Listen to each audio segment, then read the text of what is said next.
Moving on, Nate, to a game that will have a ton of points in it. Depends on whether or not you think it'll be 241 total points in this Memphis-Minnesota game. Back in Memphis for game 2. Saw what do we see in this last game? 247 points combined, a 13-point victory for the Timberwolves. We talked about the fear of taking Memphis in game 1 with the line or even the money line, to be honest, just because the Wolves without rest equal better than with rest, which actually equals rust for them.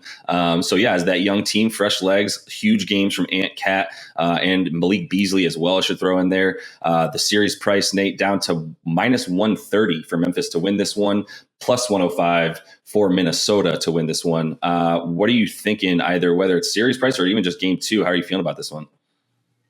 I don't want to take the series price yet. I mean, I would still back Memphis, but Minnesota, very impressive. As you mentioned, riding the wave of that short rest, and Cat kind of the worst behind him, now playing freely and aggressively. The key there was just playing Steven Adams right off the floor, kind of a worst case scenario for Memphis, because there goes their whole defensive stopper down there. Now you got to rotate Jaren Jackson to the 5. And he did not, and then he got into foul trouble trying to deal with Cat. And then we know what Anthony Edwards did. I think Memphis, you hit it. I mean, the rust was our biggest concern going into game 1, that they hadn't played a meaningful game in 19 days or so, since March ended. That they hadn't played with Ja Morant more than once in a full month since the middle of March. Yep. And Ja looked great. He looked a little reckless, which led to great points and him hitting the props as we had in our video. But I got to think that they're going to try to slow it down a little bit more, try to pump the brakes a little bit in terms of him not just wrecking himself, because he took a lot of hard falls there, going like 1-on-3. And look, I mean, they got to win this game, but they had eyes on a conference finals run at least, and they need him right for the long run. So, I mean, I like the under here a lot. I mean, I don't know how many units I would bet, because they are scary good offenses. And like you said, they had 247 in that game. But, I mean, this is still the playoffs, and we're talking 240 in 5 playoff games last year against the Jazz at the height of their powers. The Grizz only averaged 238, still did not get there. They went under in their last 2 against Minnesota in the regular season, including a 116-108 win at home the last time. So that's way under here. And for me, the key is how Memphis bounces back. I mean, there's numbers to support it here. They're 13-11-2 to the under after a loss this season. That is their highest under rate. And in their last 7 losses, they've allowed, after their last 7 losses, they've allowed just 111 points per game, not the 130 that they gave up to the Wolves last time out. I mean, Dylan Brooks got to do a better job on Anthony Edwards. I don't know if he will completely stop him, but I think just the change in pace here.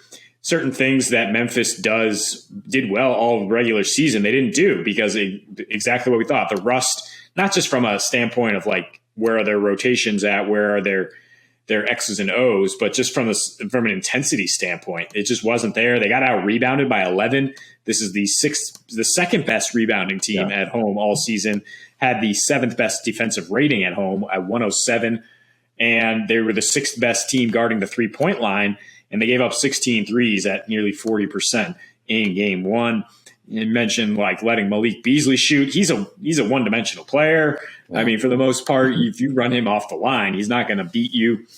It's tough to deal with those 2 guys in terms of Ant and Cat. But the rest of the Wolves offense, they should be able to make some adjustments and hold them in check. And I don't really see Memphis continuing their incredible offensive run to end the regular season, where they had a 120 offensive rating at home down the stretch, hit 120 plus points in 8 of their last 9 home games. Because again, this is the playoffs. They averaged 115 in that Jazz series last year. I think both teams will finish under 120.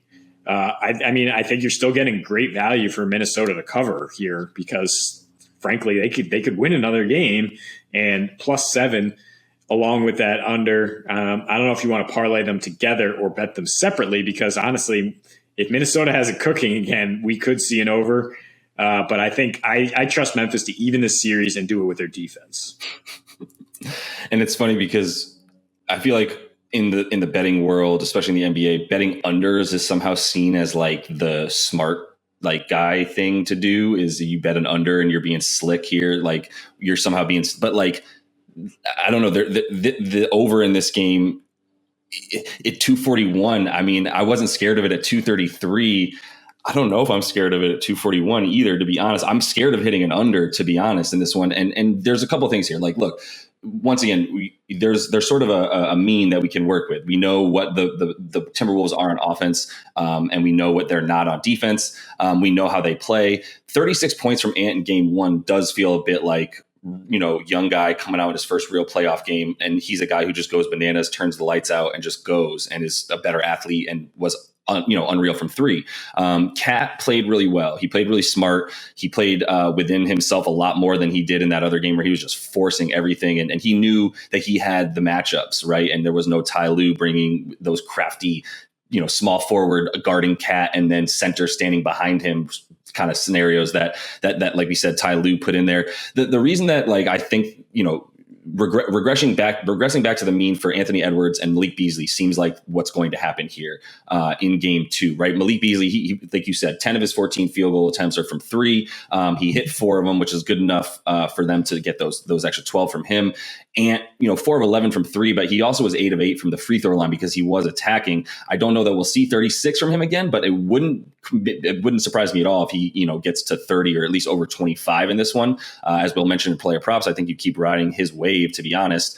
Cat feel confident about 2. The reason I'm scared to take it under 2 is D'Lo going for 10 points, only 2 for 11 from the field, and he took plenty of shots. He was diming as well as he sort of turned into that facilitator. But I mean, 2 of 11, a lot of those shots were decent shots, and he just wasn't hitting. So you add a few more points there. You take a few points here, you add a few points there. I think it's going to be close to 240, to be honest. To the stat that you brought up about the way they played in their first 5 playoff games against the Jazz last year, averaging 238 a game. Look, this game was played at a pace of 106. That's absurd, right? That's the fastest I've seen a playoff game stat. Definitely faster than any game last playoffs. So I think that has to also come down a bit. And mostly I think it's because that's what Memphis is realizing. Like you said, I really love the under numbers for Memphis. Like I said, I'm not personally going to bet on this total. I do think there's more value on Minnesota covering because that 7 points is unfair right now. I mean, they just won by 13, and Memphis, like you said, the rust was a problem. But also you can't continue the same style of play, like you said, especially for Ja. Granted, he got 20 free throw attempts that helped them out a ton and really kept them in the game up until it just got blown out in the last 5-6 minutes. But you can't continue to do that and rely on that. One, he's going to get hurt, and 2, right? Like it's not conducive when the other team is coming down, playing at a much faster pace with a bunch more guys getting involved in the offense. Ja was doing a lot of one-on-one. Most of his field goals were unassisted, per usual for him, but you would like to see him distributing a bit more. Granted, I mean, 8 assists is great for him, but it was a ton of getting other guys involved and letting them play without him necessarily. I didn't love the fact that he was so ball dominant. And I think what they're realizing is things need to change a bit in terms of that pace for them to win this game with Minnesota. I mean, Minnesota had 18 turnovers. Memphis averages, the most points per game off of turnovers and in fast break, all that stuff. And they weren't able to do jack squat with it, because of the fact that I think it was a lot of Minnesota coming down, hitting threes. That's worth more than 2. And that's not what Memphis was doing in this game, was swinging the ball and getting open threes in any way. I think that's a lot more what they need, which slows down the possessions a bit because you got to get the offense going, pass the ball around a bit more. So I think that pace goes down a bit, which does lead you to feel better about an under. But I also think that Minnesota is going to assert their will enough to keep this thing under 8 points. They got to slow it down. I mean, they're a young team that's how they played all season, and they've been their blueprint for success. But in this particular matchup, they have to slow it down because Minnesota wants to go fast. They're playing into their hands if you're going back and forth like that. And the Memphis has to find their stride. This is what we talk about with young guys learning how to win in the playoffs. you can't play the exact same way. Like you gotta execute in the half court. You got to do what they were doing when Ja was out. It's exactly what you're saying, which is distribute, move the ball, work as a team, and don't just go one-on-one because, you're just trying to push the pace like Ja was doing. I'm sure they're going to be going over that in team meetings, and the game plan will involve a little more execution. And the Wolves defense is really bad. Like we're overlooking it because they've been able to pull out these last two games here and because their offense just erupted. But they gave up the most free throws per game. It is sort of sustainable, maybe not for Ja to shoot 20 on his own, but for Memphis to do a parade to the line here, if they're just patient and rotate the ball and they'll get their opportunities, they'll get their paint points. They could get Cat into foul trouble, which would be huge. As we saw in the playing game, I don't think they're going to get saved by D'Angelo Russell. I think the 10 points from him is more indicative of how he has trouble in this matchup, and Ant does not. So we'll like his player props again for sure. But D'Lo, I don't necessarily expect a huge bounce back in that to get us over. And the more I think about it, if there's a correlation, I'm saying I'm scared Minnesota wins and we go over, then I like Memphis to win and we go under, which changes that money line, which is at stupid bad value, but it at least would shift that money line to plus 150 for Memphis as they are in a back to the wall situation here. And we always talk about the wins and losses numbers for teams. Minnesota, it's crazy. In wins they score 122, and losses they score just under 108, and their offensive rating drops to 108. So if they don't win this game, I think we definitely go under, and it's because those three guys are not cooking the way they were in game one.